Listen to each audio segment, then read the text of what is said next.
Hi everyone, it's the Psychic Mom, part of Jasmine's Eternal Circle. Today I'm not going to be doing a care poll, we'll be doing that maybe a little bit later. Today I want to discuss about dreams and astral travel. For some of us it's very hard to know which is which, and that's perfectly okay. For me personally, dreams are rather funky, okay? So basically, in dreams, a lot of things don't make any sense. A lot of things don't add up. However, there's a lot of symbology in dreams. You could go online or look through a book about what the dream meaning holds or what symbology holds in that particular dream. That's fine. But you also have to take a moment to yourself and figure out what that symbol means to you. So say if it's a dog, some dream symbology books might say that dogs are about loyalty. And for some people are actually don't view dogs as loyalty. They see them as bad things. They see them as a bad omen. Let's say Muslim culture. Okay, I'm married to someone who is of Muslim belief, and in their culture it is believed that dogs are a bad omen and they should never be in the house.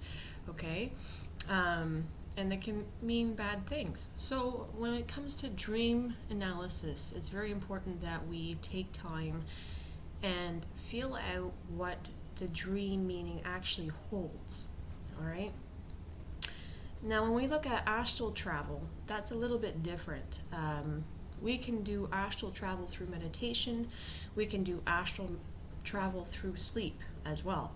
And that's when the lines become a little bit blurred, right? Because how are we to depict between dreams and astral travel? Okay, so from my experience on astral traveling, because I seem to do it very well while I sleep, is that when I wake up, usually I'm tired, right? You're tired, need a coffee, all right? But when I astral travel, oh man, does it take me a long time to come back into my body. It takes me a long time to wake up and become unified again, okay? So that in itself, to me, means that I went somewhere. Okay. There's also other things about astral travel too, is that when we are in astral travel state, we are more likely to actually see things more clearly as a first person view. Sometimes it can be third person as well. But for the most part, it's going to be first person, just like if you were there yourself. Okay. You might feel sensations. Okay. You might be able to smell things, taste things, feel things, have a very odd emotional connection to things, okay? Almost as if it's like you're working, okay? You're awake, but in a different reality, in a different scope, mind you, okay? So this is how I was able to depict between astral travel and dreams, okay? Especially the whole waking up part. So for me, when I astral travel, I know that I've astral traveled because it takes me a long time to get back and be unified with my physical vessel. It usually stays in my memory banks, so that's when I jot it down, I write it down. Always a good practice to do in order to practice between knowing your dreams versus astral travel. Okay? Very important practice. The other thing is that when I astral travel, I am feeling things, I'm sensing things. So I could be touching a tree and feel its bark. Okay? And I could wake up and probably feel the bark still on my hands. All right? The other thing is smell. Okay? If there is a sweet smell, it might still linger when you wake up. Okay, you might be bringing that back. Or if you're eating something, okay, remember when we are spiritually eating, we are not only feeding our spirit, but we're bringing that back to our physical body as well, because it's almost as if it's like an offering or a healing or something that we are lacking that we need to bring back to us. Okay, so if I was eating a mango, just say a mango, okay, out on the astral field, and I come back, I might still taste that sweetness of that mango rather, sorry, and I might still smell that mango. All right, so there's a lot of things that are different between dreams and astral travel. All right. The other thing too is when we do have a dream state, sometimes what happens is that we are kind of in between.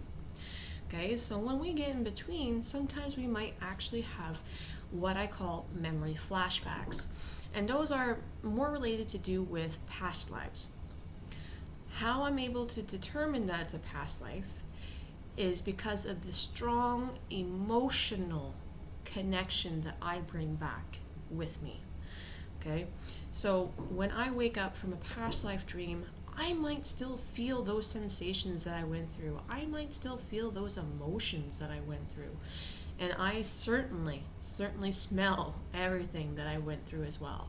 So I'm able to kind of determine between dreams, past life dreams, or in between limbo, and astral travel. Okay? Now, when we do meditations, when I lead you to meditations rather, okay, so if you have ever seen some of my meditations, when I go to lead you through a meditation, that is not just a guided meditation, but that is also a form of astral travel. Being able to touch things, feel things, hear things, interact with other entities around you while you are astral traveling, that's part of what I do for meditation work. Okay, that helps build that spirit connection, and that helps bring about that piece of being able to go somewhere, right? You could take a picture of, say, the pyramids or the Eiffel Tower, and if you sit long enough, focus on that picture, bring it to mind, you can actually astral travel to that place. It's almost like a form of teleportation, but your physical body is still here, right? So when people are like, oh, I really want to go to such and such place, I'm like, well, have you tried this? You know, especially when I run into a lot of other spiritual workers as well in my line of work. I always suggest doing that. First of all, you need to have a bit of imagination. Okay, imagination is what you do need, especially when it comes to meditation or traveling. Okay, you do need to have that piece because it's easier for you to build on to where you're going, right? So having that picture of the place that you want to go to is very helpful, right? Even in guided meditations, there's a lot of vague details, and the idea between the vague details is so that way you can build that whole scope yourself, right? By using your imagination, but also hearing what that guided meditation is leading you to. All right, very, very interesting stuff. Okay, our mind is very capable of a lot of things, and our spirit body certainly is capable. Okay, so when we piece together that kind of imaginative ability along with our spiritual abilities, we are able to travel, astral travel. Okay. Now, when we look at, say, dreams, right? Think back about the dream that you had recently. Okay, if you can bring it to mind, think back about it. All right. Did it seem off? Did it seem weird? Did it have any meaning to it? Right? Did it have any sensations? And that's a very important thing to kind of jot down. Did you feel anything? Did you hear anything? Did you smell anything? Right? And then gradually as you work through the dream, you pinpoint certain symbologies. I saw a rabbit. I saw a crystal. So-and-so said this, or what have you. Okay? The dream world is very much less tangible, I guess, in how I consider it. It's less tangible. You interact with things, but you don't have the same sensations. You might wake up emotional from a dream, okay? But it's not the same as astral travel, where things are a little bit more tangible, right? Um, as well as, don't underrate dreams as well, okay? Because there can be messages that are coming up from, say, your subconscious or your consciousness, your higher consciousness coming through as well, right? Or could be a message from spirit guide, depending, right? So kind of know how that dream made you feel, what the symbols in those dreams mean to you, right? Is it a dream about healing? Is it a dream about going forward? Is it a dream of fear? Is it a dream of, say, all the emotions that you've been bottling, right? These are all things that need to be considered. When you astral travel, that kind of information doesn't come across, because it's like you're almost as if you're actually taking a walk. Okay, that's the best thing that I can think of right now. If you're taking a walk and you're seeing it through your eyes, and you see the trees, and you see the clouds, and you see the birds, and you can smell the smells around you, that is more astral travel, okay, than, say, dream. That's how I can relate to these two. All right.